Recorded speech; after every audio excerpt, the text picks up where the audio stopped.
Susunan acara kegiatan diseminasi budaya positif SD Negeri 3 Kebumen Selasa 25 Juli 2023. Adapun rangkaiannya sebagai berikut. Yang pertama, pembukaan. Yang kedua, menyanyikan lagu Indonesia Raya.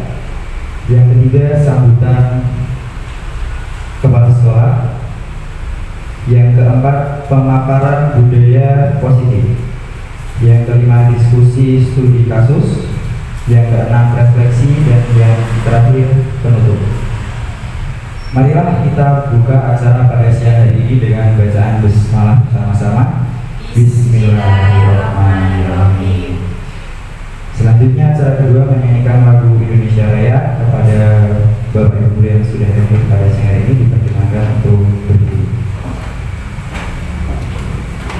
Kepada Bu Novi untuk memimpin menyanyikan lagu Indonesia Raya. Indonesia Raya 1, 2, 3. Indonesia tanah airku, tanah tumpah darah. Di sanalah aku berdiri, jadi pandu ibu. Indonesia kebangsaanku, bangsa dan tanah airku. Marilah kita berseru, Indonesia bersatu. Hiduplah tanahku, hiduplah negeriku, bangsaku, rakyatku semuanya. Bangunlah jiwanya, bangunlah badannya untuk Indonesia Raya. Indonesia Raya, merdeka, merdeka, tanahku, negeriku yang ku cinta. Indonesia Raya, merdeka, merdeka, hiduplah Indonesia Raya. Indonesia Raya, merdeka, merdeka, tanahku, negeriku yang ku cinta. Indonesia Raya, merdeka, merdeka, hiduplah Indonesia Raya. Terima kasih, dipersilakan untuk duduk kembali. Acara selanjutnya adalah sambutan kepala sekolah yang akan diwakilkan oleh Bu Sri Raya.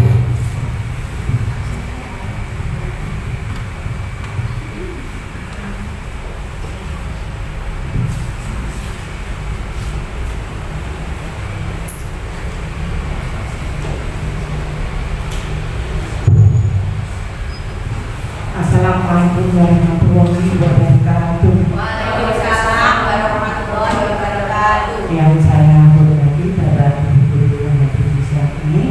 Mohon maaf ini mewakili Bumis yang beliau tidak bisa hadir di siang ini.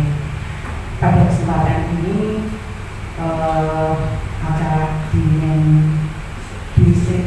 diseminasi penerapan budaya positif yang dilakukan oleh Bu Rusrini Setiawati SPT dari SD Kebumen.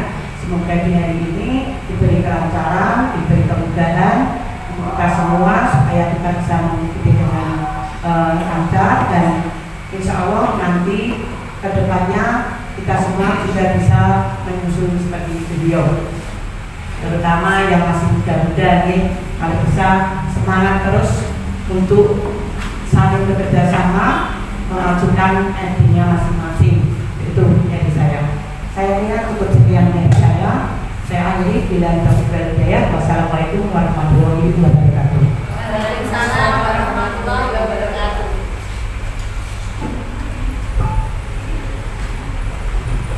Terima kasih. Memasuki acara yang keempat, yaitu pemaparan budaya positif oleh Bu Sri Setiawati SPDSD. Waktu dan tempat saya silakan.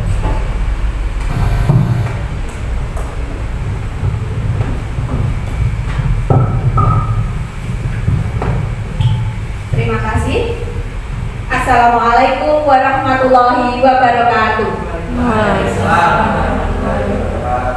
Bapak Ibu dari SDGP 3 Bebengan dan teman-teman sejawat, saya yang pertama kali mengucapkan terima kasih kepada Bapak Ibu yang pada siang hari ini berkenan hadir untuk bersama-sama belajar tentang budaya positif.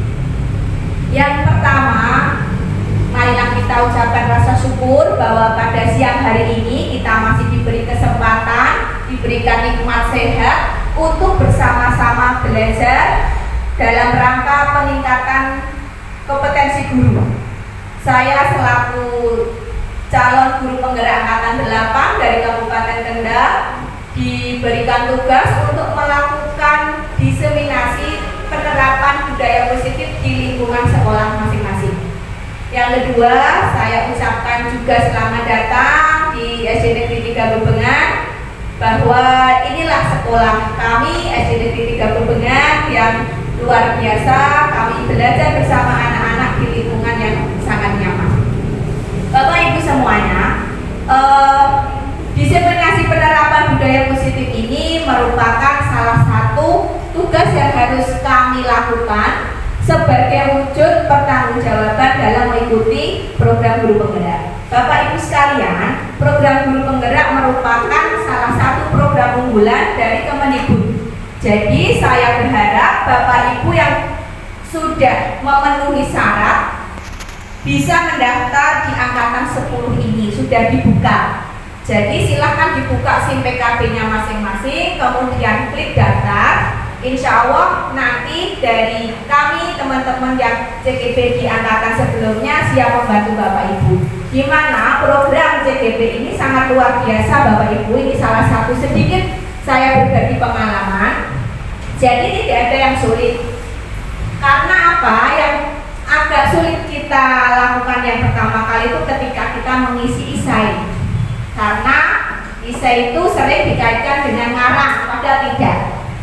ISE itu adalah salah satu pengalaman yang ada di tempat kita sebagai seorang guru. Pengalaman apapun, sekecil apapun yang membawa perubahan itu jenengan tulis saja.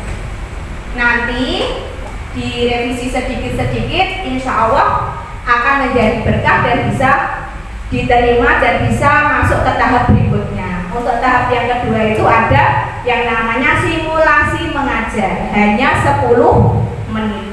Jadi tidak terasa bagi kita sebagai seorang guru yang biasa mengajar anak-anak hampir 35 menit kali 3. Jadi Bapak Ibu tidak perlu khawatir dengan beberapa informasi yang mengatakan bahwa tugasnya guru penggerak banyak. Iya, tetapi sudah terstruktur. Insya Allah itu sangat baik untuk Bapak Ibu guru semuanya. Bapak Ibu yang saya hormati, program guru penggerak ini sebuah tempat untuk belajar bagi kita semua.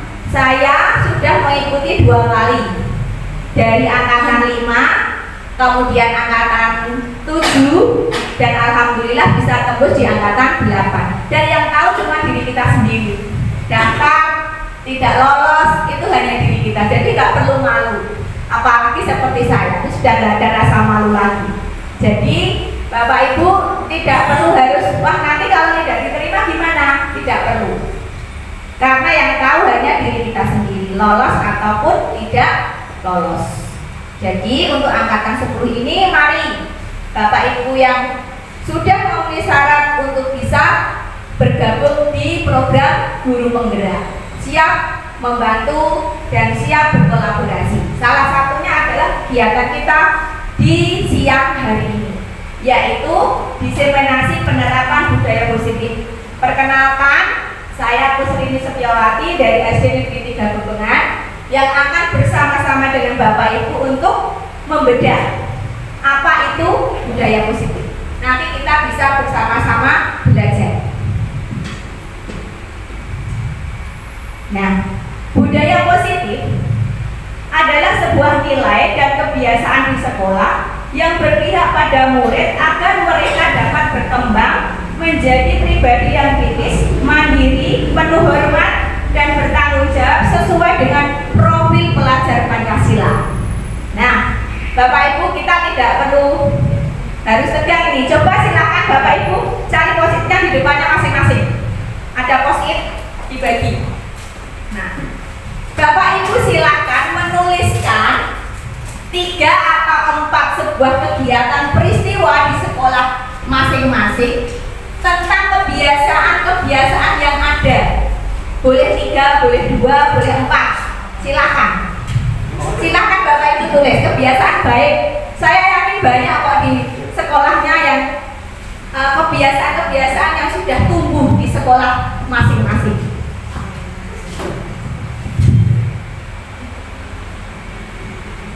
Ayo, waktunya ini saya batasi ya supaya tidak terlalu lama. Tinggal nulis tuh ya. Kebiasaan-kebiasaan yang baik ya boleh, yang sedikit kurang baik ya barangkali boleh juga. Coba ini punyanya Bu ini sudah selesai. Bisa dibacakan Bu? Bisa. Ya silakan. Kebiasaan baik yang ada di sekolah kita yaitu dulu pada hari Senin kita mengadakan upacara bendera. Ya, upacara bendera. Kemudian yang kedua Itu untuk kebiasaan setiap hari Selasa sampai dengan hari Sabtu biasa itu ada Asmaul Husna, pembacaan surat-surat pendek, menyanyikan lagu-lagu nasional, senam pagi. ya, Terus apa lagi? selanjutnya ada pikir kelas, kerja kelompok. Ya, terima kasih tepuk tangannya Bu. mana untuk Bu ini. Selanjutnya di sebelah sini ya, bisa dibacakan Bu Anissa.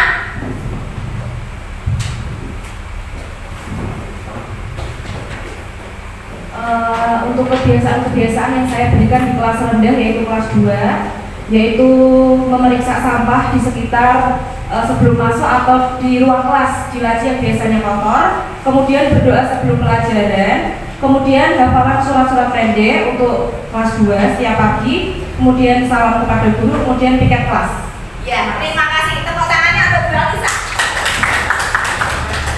Bapak Ibu, di sekolah kita memiliki kebiasaan-kebiasaan yang sudah berjalan dengan baik, dan itu perlu kita tindak lanjuti dan kita tingkatkan baik kualitasnya maupun kuantitasnya. Nah, dari kebiasaan-kebiasaan baik itu tentunya ada nilai-nilai yang ingin kita tarik dari situ. Contohnya seperti ini. Tiap hari Senin kita melakukan kegiatan upacara bendera. Kira-kira nilai-nilai apa yang terkandung di dalam kegiatan upacara bendera? Nilai-nilai yang pertama itu mungkin dari tanggung jawabnya ya Bapak Ibu ya. Anak-anak yang sudah dilatih berangkat pagi itu berarti ada nilai tanggung jawab. Kemudian nilai disiplin. Anak yang mendapatkan tugas, kelas yang bertugas biasanya berangkatnya lebih awal. Kemudian nilai-nilai yang berikutnya dalam kegiatan upacara itu adalah cinta tanah air. Yang lainnya lagi ada kalau menurut saya itu kepemimpinan. Jadi bagaimana murid memimpin dirinya sendiri. Nah Bapak Ibu, dari kegiatan yang Bapak Ibu tadi tulis ya, coba diidentifikasi nilai apa yang ada di dalam kegiatan atau budaya atau kebiasaan yang ada di sekolah kita tadi yang sudah Bapak Ibu tulis. Iya, belum. Dari kelompoknya Bu Ida, coba nanti dibacakan nilai-nilainya apa.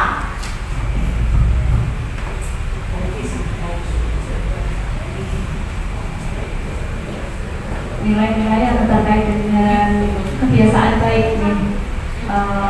Ini termasuk Boleh, silakan nanti kegiatannya ya, tidak apa-apa. Itu yang pertama itu mengucap salam. Ya, mengucap salam. Nilainya itu untuk apa ya? Mengucap salam. Mengucapkan salam ya, selamat pagi atau Ya. assalamualaikum, itu saling mendoakan, juga saling menyapa dan bersapa. Berarti ada nilai hormat di sini. Ya, menghormati saling bersama hormat. teman atau dengan orang tua juga.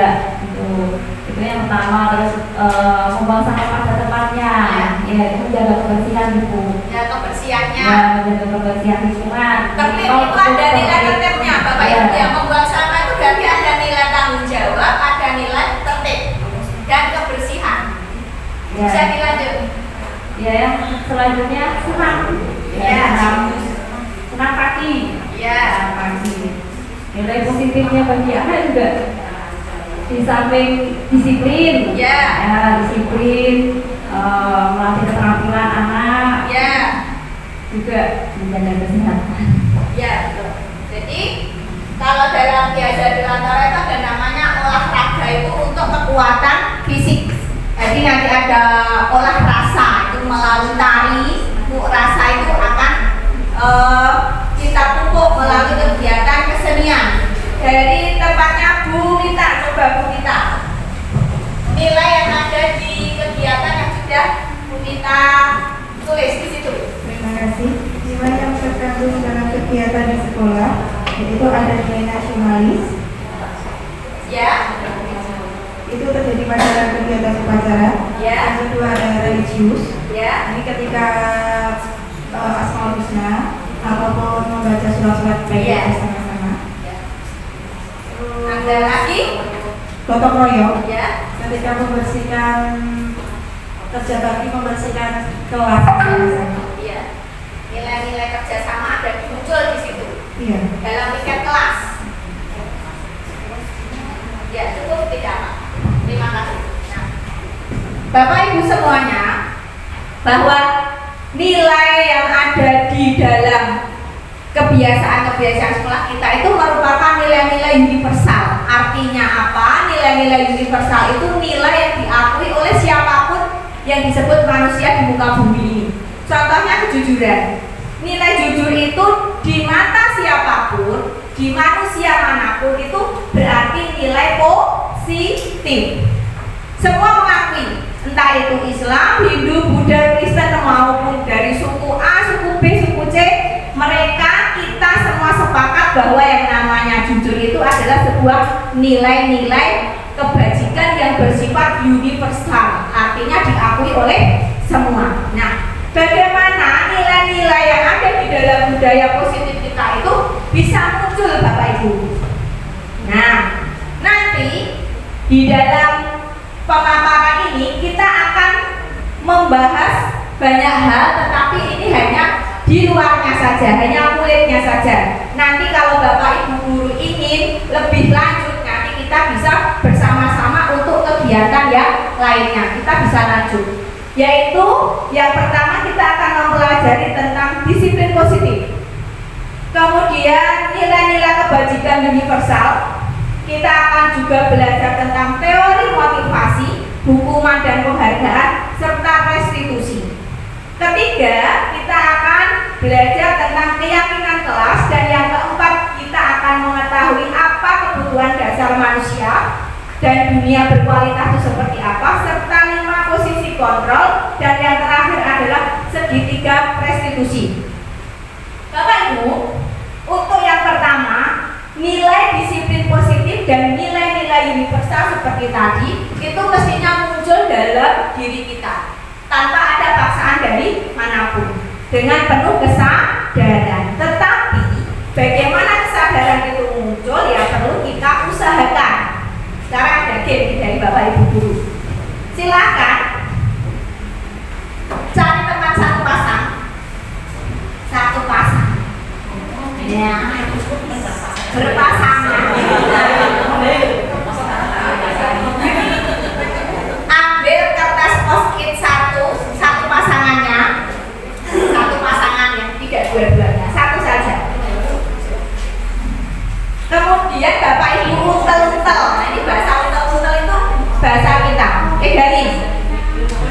Remat pegang, diremas-remas, betul. Kemudian pegang erat-erat. Satu. Teman yang lain silakan membujuk. Piye carane ben salah satu teman kita itu mau membukanya, entah dengan cara apapun, mau dirayu, mau dinyanyikan sebuah lagu, atau dengan cara memaksa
saya membuka Ya. karena saya kasihan yang melayani saya. Iya, betul. Ada dua peristiwa di dalam permainan kita hari ini, bahwa yang satu tempatnya binokri itu kekeh. Saya nggak akan pernah membuka apapun yang terjadi. Yang kedua, di tempatnya Bu Maryam dibuka karena ada alasannya. Saya kasihan. Ada dua peristiwa yang luar biasa, Bapak Ibu. Nah, dibuka atau tidak itu tergantung siapa, Bu Yeni. Tergantung yang megang. Ya, tergantung yang megang. Karena posisi kontrol kita terhadap diri kita sendiri, mau buka, mau tutup, mau mempertahankan, itu diri kita. Apakah orang lain mempengaruhinya? Menurut Anda? Pengaruh ya? Iya. Ya, pengaruh. Sebesar pengaruh apapun dari luar, ketika dalam diri kita itu sudah ada keyakinan, sudah ada motivasi, nggak ngaruh sama sekali. Ini contohnya dari tempatnya Bu Novi. Nah, dari tempatnya Bu Maryam, karena Bu Maryam kontrolnya terhadap dirinya masih dipengaruhi oleh orang lain, mau buka. Buka itu berarti keinginannya siapa? Ya Bu Maryam sendiri toh. Berarti kontrol segala hal itu ada pada diri kita sendiri. Nah, ini Bapak Ibu, kuncinya menjadi diri sendiri. Setiap manusia adalah pemegang kontrol atas dirinya sendiri. Jadi ketika kita tergerak, ketika bergerak, kita menggerakkan pun motivasinya dari dalam diri kita sendiri. Contohnya tadi sudah nyata.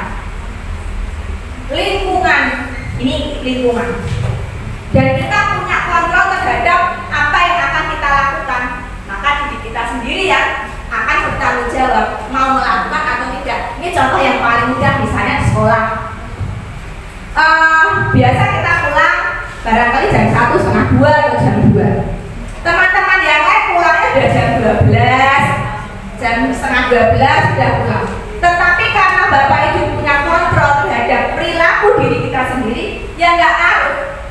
Tetap saja pulangnya jam 2. Mungkin ada yang berangkat sangat disiplin, jam setengah 7 sudah sampai di sekolah. Nggak ngaruh mau temannya, mau kepala sekolah ada dan tidak, mau kepala sekolah negur atau tidak, nggak ngaruh. Karena memang kontrolnya ada pada diri kita sendiri. Ini satu hal yang menjadi motivasi buat kita, bahwa yang pertama kali kita lakukan adalah melakukan kontrol terhadap diri sendiri. Jadi sampai sini paham ya Bapak Ibu ya, bahwa kita bertanggung jawab terhadap apa yang kita lakukan. Meskipun di luar pengaruhnya juga ada, tetapi yang paling utama kontrol terhadap diri kita sendiri ya kita ini. Berikutnya, sering terjadi bahwa kita sebagai seorang guru itu ada yang namanya miskonsepsi. Artinya terjadi perbedaan terhadap sebuah konsepsi. Misalnya begini, guru itu bisa mengontrol murid. Nih, kita ini sebagai guru, bocah itu berarti kita yang bertanggung jawab. Kita yang bagaimana anak-anak ini akan berkegiatan atau melakukan apa tergantung kita. Ini menurut Bapak Ibu tepat apa tidak? Bahwa guru itu mengontrol murid. Ayo Pak Vicky coba. Apakah guru itu mengontrol murid? Murid itu tergantung dengan guru. Kalau menurut saya iya. Iya. Soalnya nanti kan murid nakal, kita kontrol jaga nakal. Oh ya. Yang kedua, bahwa kritik itu membuat orang kritik dan membuat orang bersalah itu dapat menguatkan karakter. Misalnya ketika ada anak yang berbuat salah, kemudian kita memanggilnya dengan kamu kalau seperti itu membuat bu guru itu merasa kecewa. Jadi anak akan merasa bersalah ketika melakukan sebuah perbuatan yang tidak sesuai dengan apa yang kita sepakati bersama. Bapak Ibu, ini namanya bahwa guru mengontrol murid itu sebenarnya juga kurang tepat, tidak bisa. Anak itu memiliki apa? Kodratnya sendiri-sendiri, memiliki potensi, memiliki bakat. Lah bagaimana kita menebalkan apa-apa yang ada di dalam diri anak? Jadi kodratnya anak sebenarnya dewasa memiliki hak untuk memaksa, bukan memaksa. Kita mestinya menuntun. Ini bagi diri saya sendiri. Menuntun kodrat anak menemukan keselamatan setinggi-tingginya dalam kehidupan di masyarakat. Ini teori dari Ki Hajar Dewantoro, bahwa guru diibaratkan sebagai seorang petani dan anak-anak itu sebagai benihnya. Kita nggak bisa maksa Bapak Ibu untuk benih jagung tumbuh menjadi padi. Kalau mau jagung ya biarkan jadi jagung, yang jadi padi biarkan tumbuh jadi padi. Kita sebagai seorang guru hanya menyiapkan lahannya, memupuk, merawat, dan mengolahnya. Jadi bagaimana kita nggak bisa memiliki hak untuk memaksa, kita hanya bisa menuntun. Jur kepiye kan begitu. Maka kita perlu mengetahui karakteristik anak. Nah nanti masuknya ke pembelajaran diferensiasi, tapi itu nanti.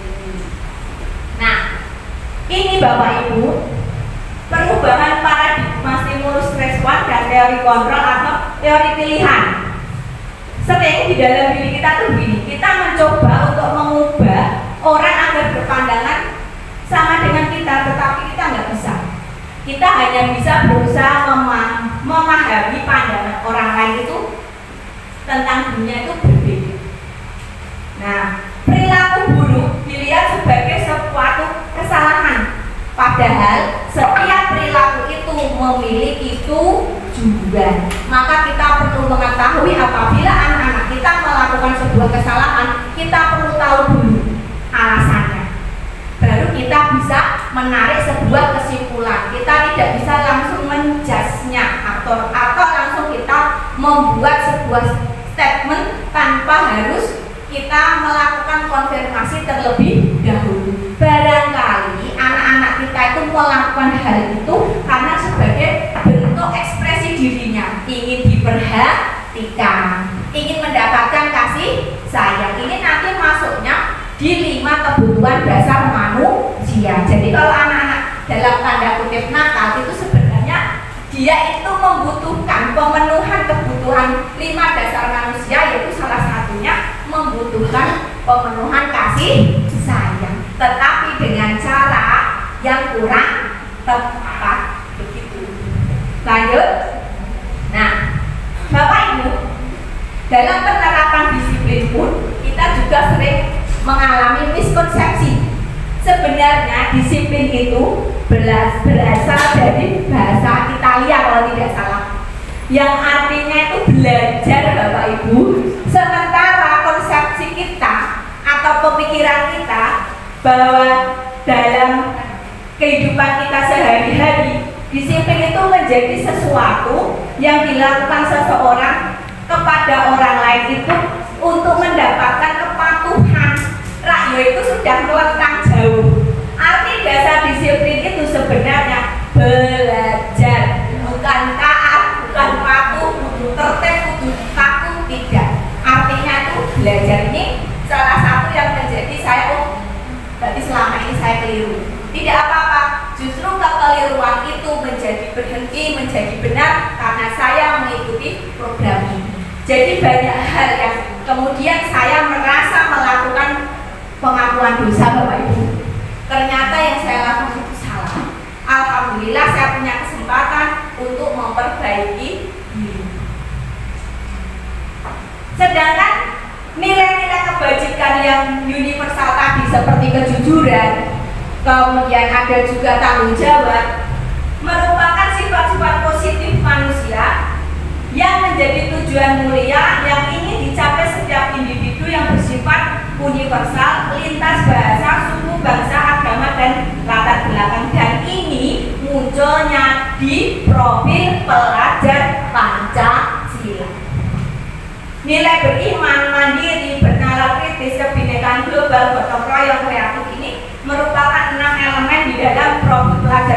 Pancasila yang bernilai kebajikan universal diakui oleh semuanya. Nah, ini yang kedua adalah kita belajar tentang teori motivasi hubungan penghargaan dan restitusi. Bapak Ibu, nah tadi motivasi itu hubungannya dengan kontrol diri. Kalau kita itu mau membuka atau menutup, itu kontrol tertingginya ada pada diri kita. Nah, motivasi perilaku manusia ini saya belajar teori motivasi juga baru saat ini.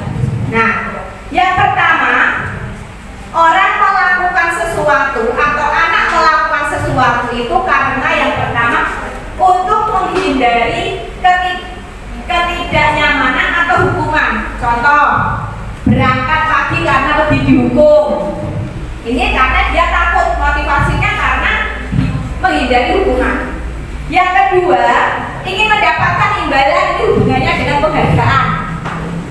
Dan yang ketiga, untuk menghargai diri sendiri. Poin 1 dan 2 itu merupakan motivasi yang datangnya dari luar.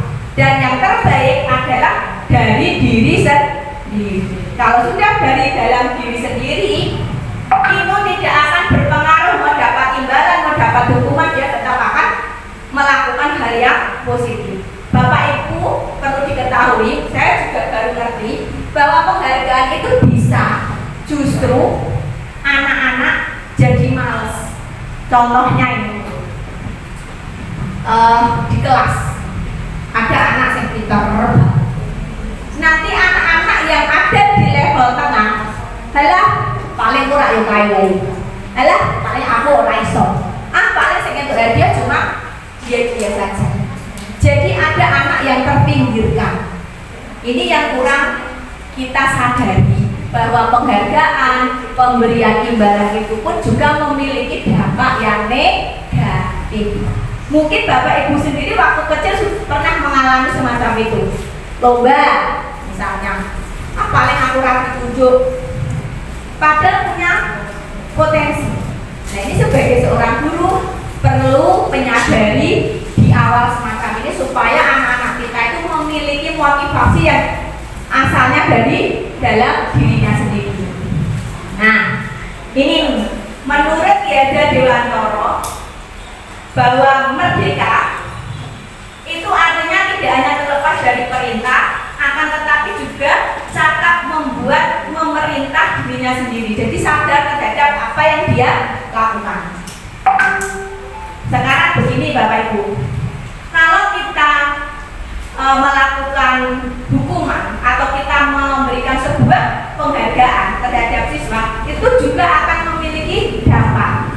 Nah, ini kalau dihukum oleh penghargaan itu, penghargaan bisa menurunkan kualitas. Jadi kalau nggak ada hadiah, sudah biasa saja mengerjakannya. Seperti itu maksudnya bahwa penghargaan bisa menurunkan kualitas. Kemudian penghargaan juga bisa mematikan kreativitas. Penghargaan juga bisa mengurangi motivasi intrinsik, jadi dari dalamnya hanya karena dapat imbalan. Nah, sekarang begini, silakan Bapak Ibu ambil post-itnya lagi yang tadi ditaruh di sebelah. Menurut Bapak Ibu, kita lihat dulu nomor 1 ya. Mencatat 100 kali dalam buku kalimat. Saya tidak akan terlambat lagi karena terlambat ke sekolah ini. Ya, karena terlambat sekolah. Menurut Bapak Ibu, ketika anak itu tidak datang tepat waktu, disuruh nulis 10 kali itu termasuk hukuman atau konsekuensi? Hukuman. Kenapa Bapak Ibu pilih hukuman?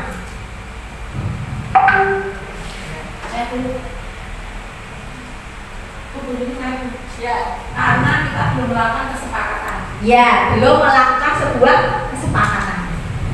Kemudian coba yang nomor 2, kita lihat, lari mengelilingi lapangan basket karena terlambat hadir ke sekolah. Ini termasuk sebuah hukuman atau konsekuensi? Apa? Konsekuensi. Alasannya apa Bu Mei? Ya, terlambat sekolah. Sekarang kita lihat yang nomor 3. Murid diminta untuk push up 15 kali karena tidak menggunakan masker ke sekolah. Kira-kira hukuman apa konsekuensi? Bu Malika, apa Bu? Menurut jenengan? Menurut saya itu adalah Hukuman, alasannya? alasannya kalau daripada menghukum anak lebih baik kita mengarahkan menuntut ke hal yang lebih benar. Ya. Sekarang coba kita lihat yang bawahnya, menggantikan kertas tugas teman yang telah dicoret-coret. Jadi ada anak yang nyoret-nyoret bukunya temannya, kemudian udah diganti bukunya. Termasuk apa? Konsekuensi. Yang berikutnya, membersihkan tumpahan air di meja tulis karena tersenggol pada saat belajar. Itu termasuk hukuman atau konsekuensi?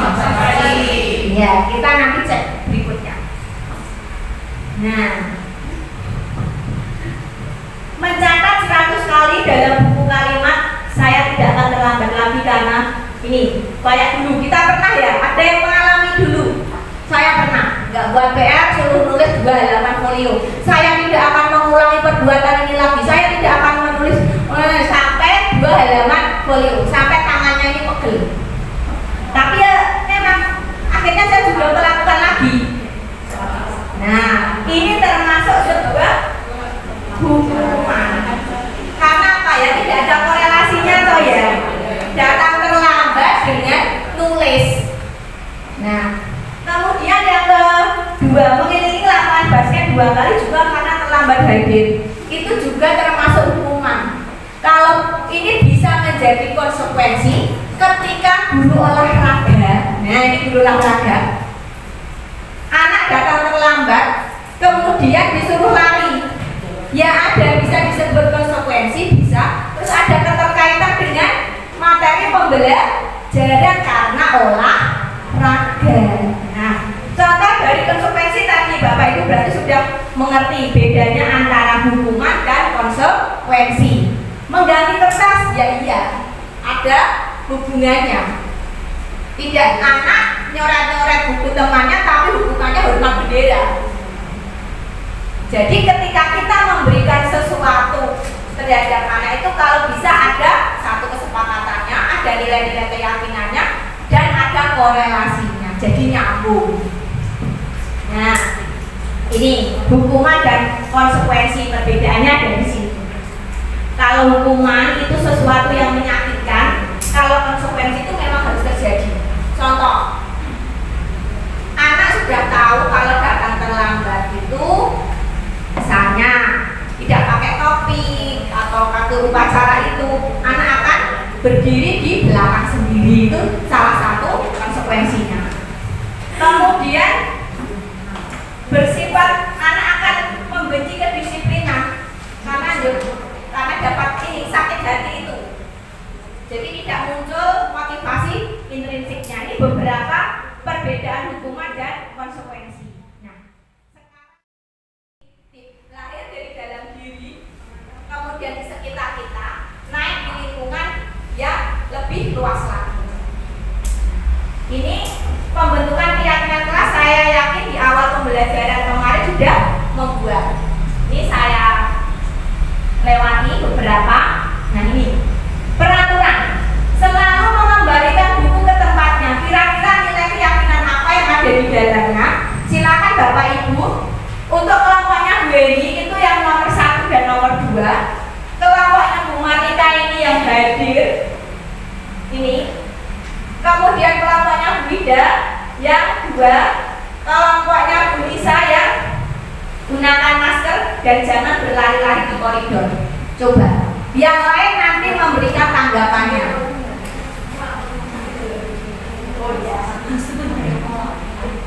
Nah ini kita sudah kita lihat ya dari coba nanti jawabannya. Selalu mengembalikan buku ke tempatnya itu ada nilai keyakinan yaitu tanggung jawab. Salah satunya apa? Mengembalikan buku ke tempatnya. Bapak Ibu bisa menyebutkan lagi peraturan kelas yang ada nilai tanggung jawabnya selain mengembalikan buku di tempatnya. Apa coba?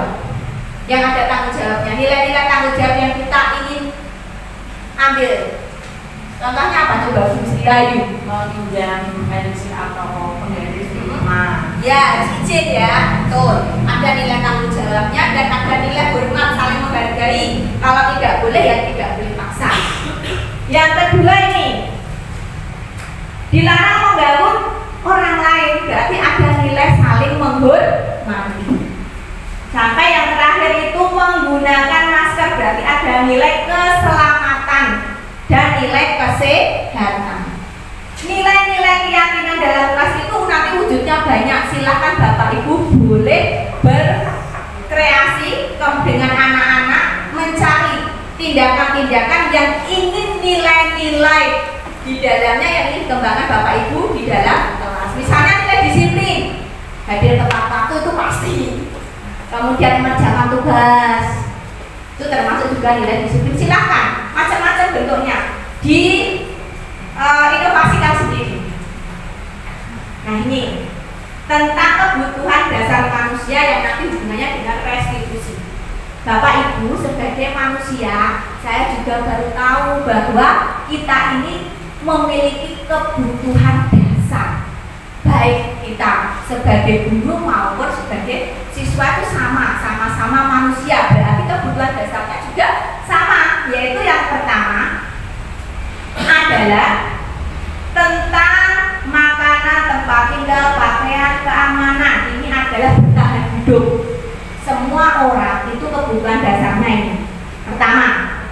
Kemudian yang kedua, kita itu penuh kasih sayang, itu kebutuhan kita. Siapapun itu pengen disayangi, dicintai, diterima, menjadi sebuah bagian di dalam kehidupan. Nih, tidak ada yang nggak butuh kasih sayang. Kasih sayang itu tidak harus dengan suaminya, dengan pacarnya, dengan teman sejawat, dihargai, dicintai, diperhatikan. Kemudian Bapak Ibu kebebasan, pemenuhan terhadap sebuah kebebasan. Bapak Ibu pernah merasa bosan pastinya. Nah seperti siang ini, bosan karena duduk. Nah, silakan bisa dinikmati dulu yang ada di depan, tidak apa-apa, ambil makan tidak masalah. Nah ini tentang kebebasan. Kemudian tentang kesenangan, Bapak Ibu tuh membutuhkan pemenuhan terhadap kebutuhan kesenangan, jalan-jalan, kemudian kesenangan bermain, kita boleh tertawa, dan yang terakhir itu tentang penguasaan. Diakui Bapak Ibu, dianggap kalau bahasa Jawanya, kita tuh perlu pengakuan. Nggak mungkin kita tidak perlu pengakuan. Diakui sebagai apa? Sebagai guru, sebagai teman. Tidak dianggap ya rasanya ada yang kurang. Nah, ini setelah break sebentar, nanti Bapak Ibu akan masuk, masih ada 15 menit ke depan untuk mengetahui posisi kontrol kita. Apakah sebagai penghukum ataupun sebagai pembuat merasa bersalah, sebagai teman, pemantau, atau yang terbaik adalah sebagai manajer. Ini sebuah topik yang sangat menarik di CGW. Semua guru yang mengikuti baru ngeh bahwa apa yang dilakukan selama ini ternyata berbanding terbalik dan sangat luar biasa, bahwa yang kami lakukan ini tidak tepat dan sudah bertahun-tahun terjadi, khususnya pada diri saya sendiri. Hampir 10 tahun menjadi guru, tetapi sering dalam posisi yang dimana ini, apakah penghukum, pembuat merasa bersalah, teman, pemantau, ataupun sebagai manajer.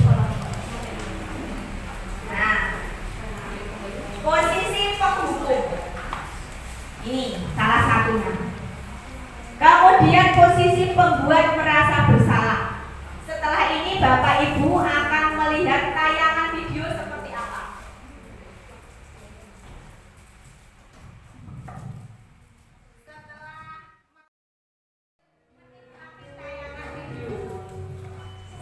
Salam bahagia Ibu dan Bapak Guru hebat. Dalam penerapan disiplin positif restitusi, salah satu program yang dikembangkan adalah 5 posisi kontrol. 5 posisi kontrol dalam restitusi adalah proses perjalanan seorang pendidik agar dapat mengenali dirinya. Pada video kali ini, kita akan membahas tentang 5 posisi kontrol yang dikembangkan oleh Diane Dawson dan contoh penerapannya.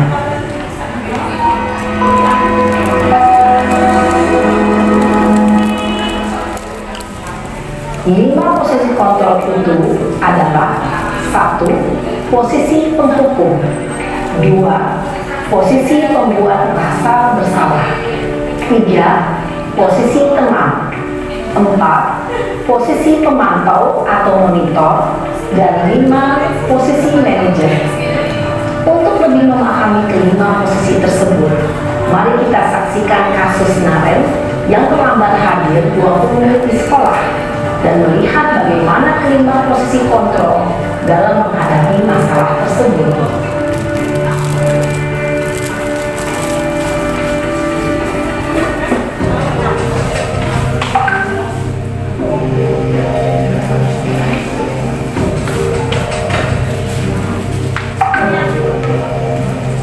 Naren! Sini kamu! Selamat pagi, Bu. Selalu terlambat. Kamu deh, pasti terlambat. Maaf, Bu. Saya Apa? Apa coba? Alasan kamu apa lagi? Kapan sih kamu tidak terlambat? Malas sekali ya kamu jadi anak. saya Dasar pemalas. Gak kapok-kapok sih kamu. Sudah berapa kali terlambat? Sana, kamu keliling lapangan basket 2 kali. kenapa saya harus keliling lapangan basket, Bu? Kenapa? Kamu melawan ibu. Berani-beraninya jawab. Sudah terlambat, masih berani jawab pula. Sekarang, keliling lapangan basket 5 kali sekalian. Biar kapok. Cepat. Pergi sana ke lapangan basket. Posisi penghukum biasanya berbicara dengan nada tinggi, menghardik, menunjuk-nunjuk, menyakiti, dan menyindir. Hukuman bisa berupa fisik maupun psikis. Ibu dan bapak guru hebat. Dampak yang terjadi pada murid ketika guru berada pada posisi penghukum adalah murid cenderung akan memberontak, bahkan menyimpan dendam.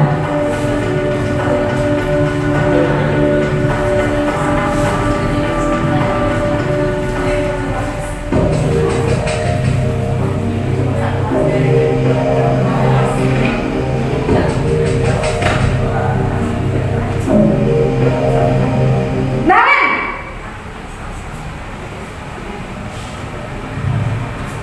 Selamat pagi, Bu. Naren.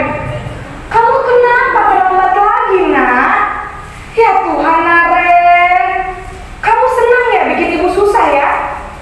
Kalau kamu terlambat lagi, nanti ibu yang ditegur bapak kepala sekolah, nak. Disangka ibu tidak bisa membina kamu. Duh, gimana ini? Maaf, Bu. Duh, Gusti Naren. Kamu suka ya kalau ibu ditegur bapak kepala sekolah? Terus, sekarang ibu harus tulis apa yang di buku absen? Ini kamu sudah sering terlambat loh. Ibu harus apa coba? Maaf, Bu. Maaf sekali. Ya sudah, lain kali jangan bikin ibu susah lagi anak ya. Ibu tidak akan kuat lagi kalau kamu begini terus. Bisa jantungan kalau ibu tegur bapak kepala sekolah. Sana cepat ke kelas. Maaf ya, Bu. Maaf sekali. Posisi pembuat rasa bersalah berbicara dengan nada tenang, cenderung lembut, namun kata-kata yang diutarakan membuat murid merasa menjadi orang yang gagal, memandang buruk dirinya sendiri, merasa tidak berharga, dan tidak sanggup membahagiakan orang lain. Ketika guru mengambil posisi pembuat rasa bersalah, murid akan menganggap dirinya yang bersalah dan ia akan menyimpan emosi negatif tersebut di dalam dirinya.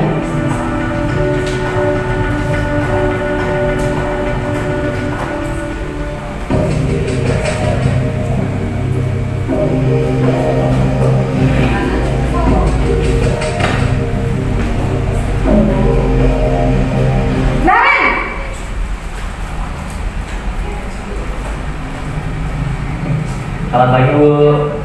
Wah, sudah jam berapa ini nak?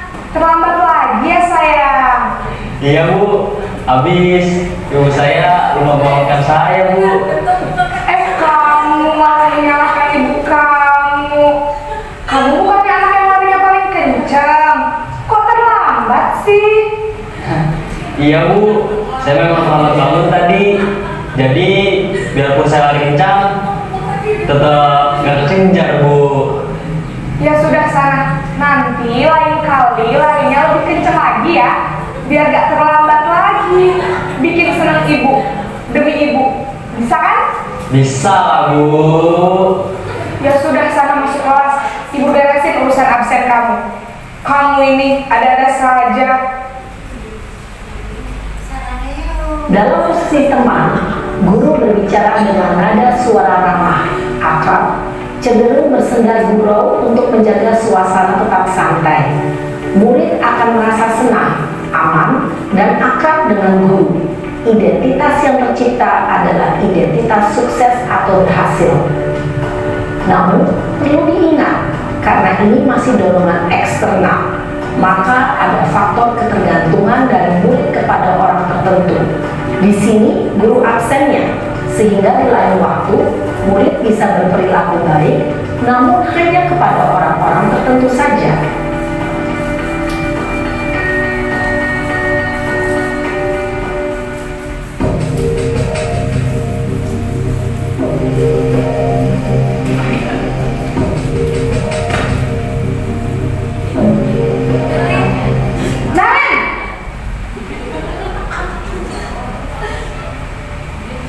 Selamat pagi Bu.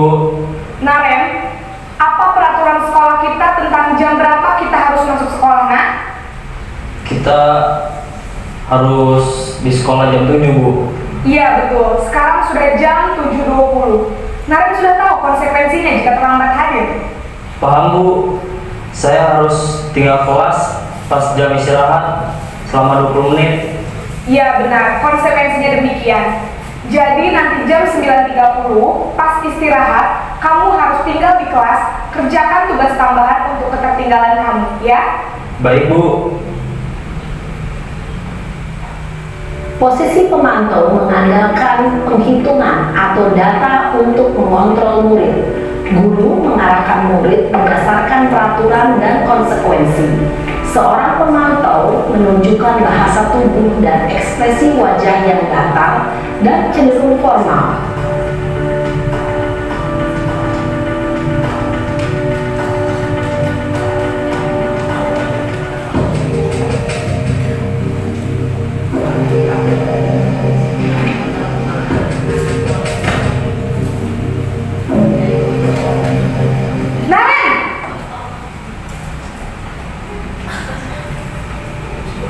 Selamat pagi Bu.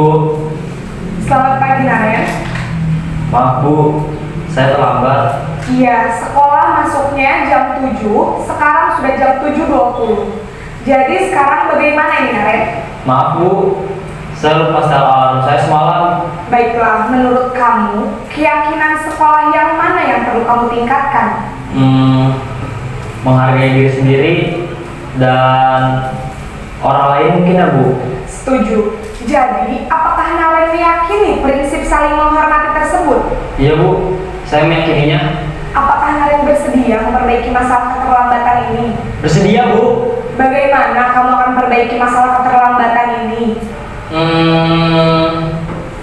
Saya akan coba untuk tidak lupa menyetel alarm saya Bu. Baik, kalau Naren lupa menyetel alarm di rumah, ada orang yang kira-kira bisa bantu mengingatkan tidak? Ada Bu, kakak saya, Kak Emma. Ada lagi selain Kak Emma? Selain Kak Emma, ada ibu saya. Baik, jadi yang mengingatkan Naren adalah Kak Emma dan ibu kamu ya? Kira-kira akan mulai setel alarm kapan nih Naren? Setelah pulang sekolah, akan segera saya lakukan. Baik, jadi Naren akan setel alarm untuk bangun besok pagi dan akan diingatkan oleh kakak dan ibunda Naren ya. Ada lagi yang mungkin perlu dilakukan Naren agar tidak terlambat bangun lagi? Tidak ada Bu.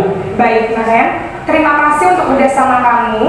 Sekarang kamu perlu kembali ke kelas untuk belajar. Baik Bu, terima kasih.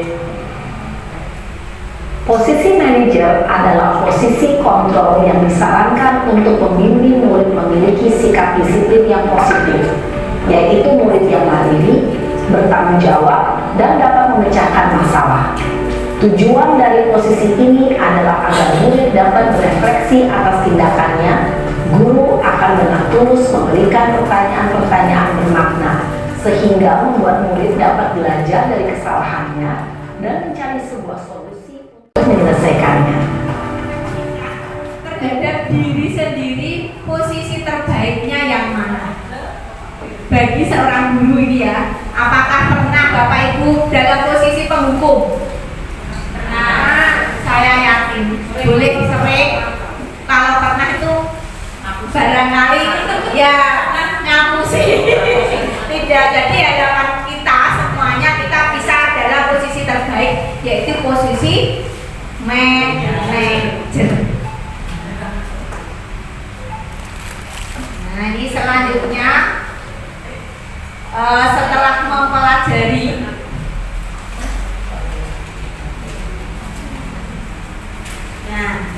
Bapak Ibu, nanti kita bisa melihat diri kita sendiri setelah belajar 5 posisi kontrol ini. Kadang kita juga dalam keadaan yang mut-mutan.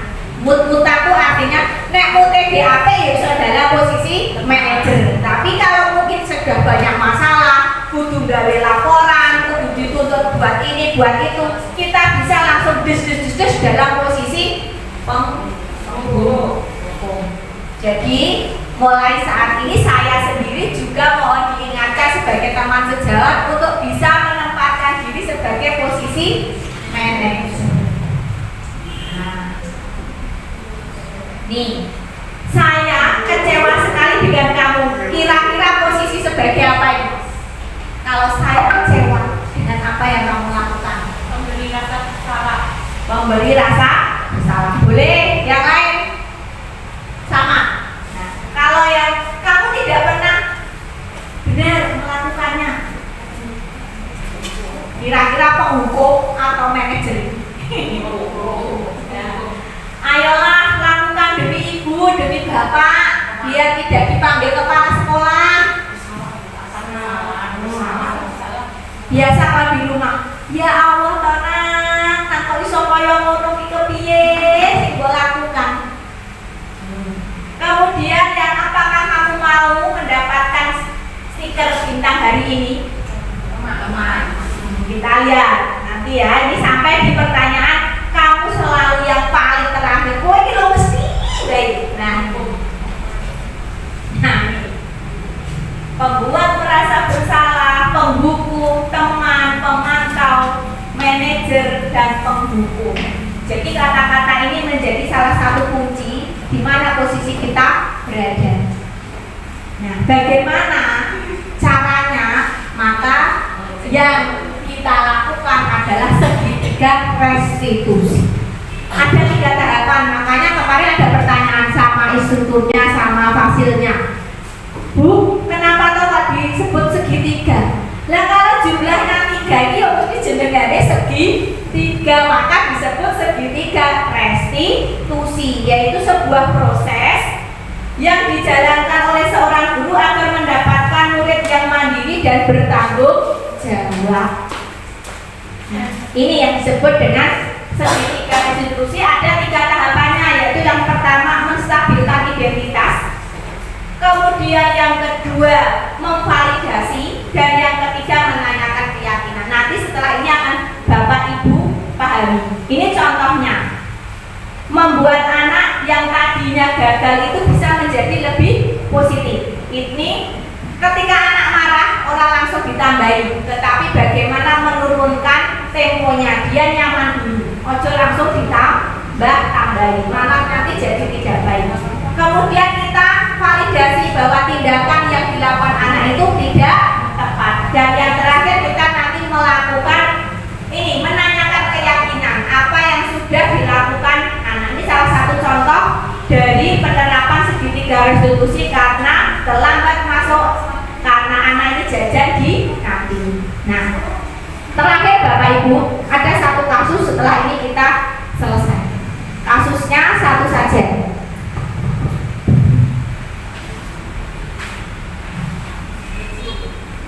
Satu kelompok sama belakang. Ini satu ini kelompok saja.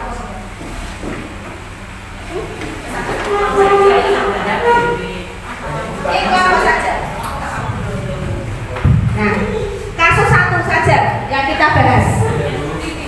Silahkan Bapak Ibu baca dulu kasus satu. Kira-kira pertanyaannya itu satu di posisi mana? Kemudian ada pertanyaan di bawahnya itu. Nanti salah satu akan membuat jawaban dari kasusnya. Ada 4 pertanyaan. Nanti dijawab. Salah satu nanti bisa mempresentasikan ke depan. Setelah itu kita refleksi kegiatan hari ini dan penutup. 60 detik saja dari sekarang, kira-kira cukup ya ini? 1 menit. Kita lihat saja bacaannya seperti apa. Nanti didiskusikan bersama.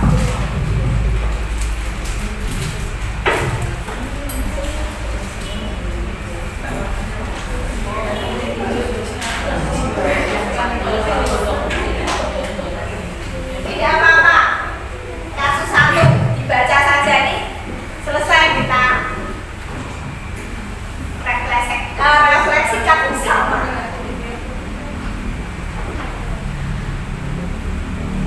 Posisinya di mana, kata-katanya yang mana.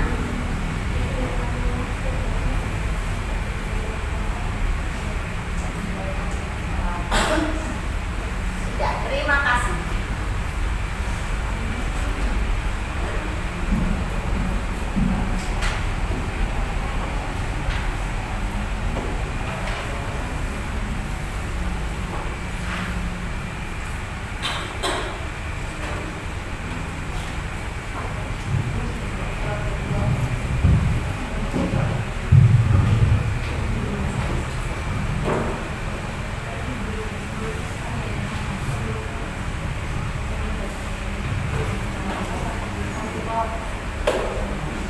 Kasus 1 ya Bapak Ibu ya. Coba dibacakan di kelompoknya Bu Martika. Kasus 1, satu penggal saja. Kasus 1, guru matematika dan wali kelas 8 ibu santri sakit sehingga tidak dapat masuk dan mengajar. Akhirnya dicarikan guru pengganti, Ibu Eni. Ibu Eni baru 2 tahun menjadi guru SMP.